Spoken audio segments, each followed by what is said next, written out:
Atong lu.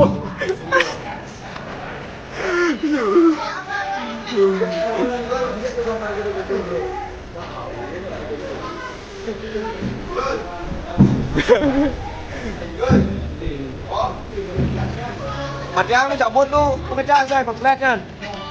Pengejar cabut lu. Akan saya kapan lihat sama dia. Oh.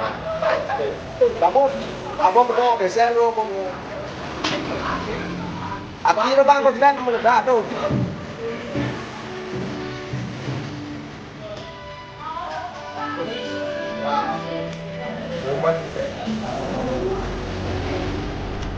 Kenapa? Kenapa? Ada lewat dah.